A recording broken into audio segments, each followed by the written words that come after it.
Our values and purpose will determine the broad brushstrokes of our life in terms of direction and what we pursue. It fills in the big picture ideas, but without specifics and details, it can be tricky to keep ourselves accountable in moving forward. And two people can prioritize their family and relationships the most, but they might have entirely different ideas of what that actually means and looks like day to day. When we invest properly, we're putting our money in an optimal position to work for us. That means during our working life, we'll be able to contribute much less than we ultimately need, because our investments can make up the difference. This allows us to keep a lot more of our income, to go towards what matters most.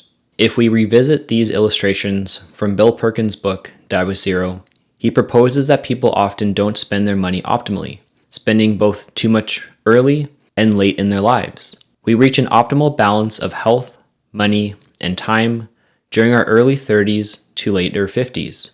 We typically lack money in our early years and our health in our later years.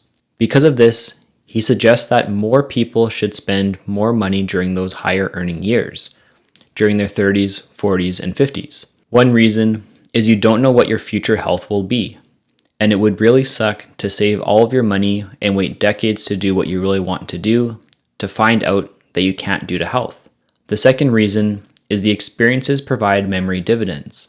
You're not just paying for the actual experience itself, you're paying for the lifetime of memories that come along with it. When we invest, we want to do so early and often so we can reap the rewards over our lives. So it makes sense that if we want to have a lifetime of meaningful memories, the earlier we have them and the more time we have to remember them, the more reward we will get. Which brings us to the idea of time buckets, where a bucket list is reactive, typically something people think of after a near-death experience or a life-threatening diagnosis.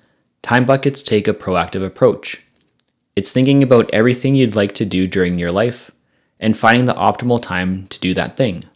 For example, experiences that are more physically demanding or experiences to be done with your children will likely be optimized earlier rather than later, whereas experiences relying on time and money could be priorities later in life.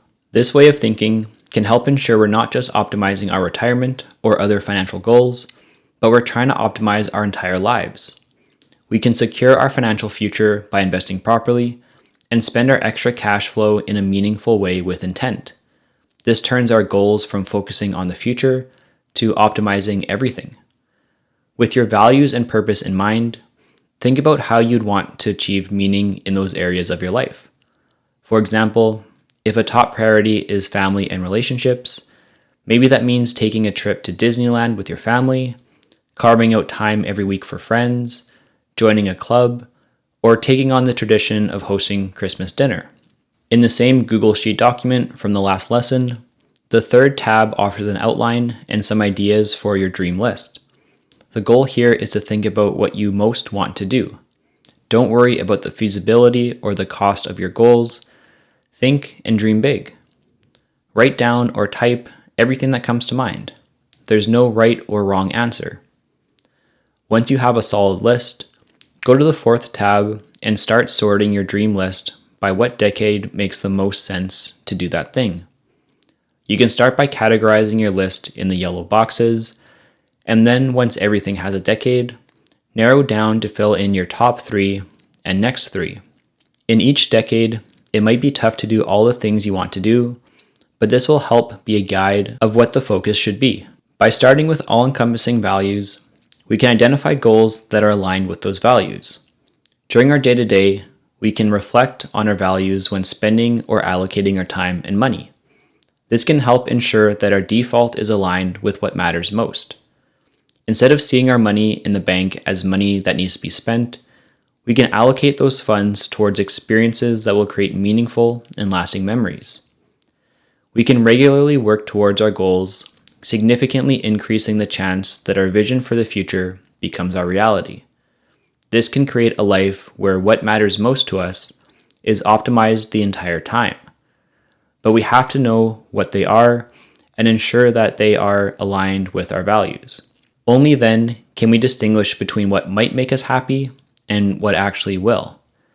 So if you have the time, I'd encourage you to think about it. Create your dream list and build out your own time bucket exercise. Then you'll know what you want to work towards, when it makes the most sense to do, and how to make it all possible.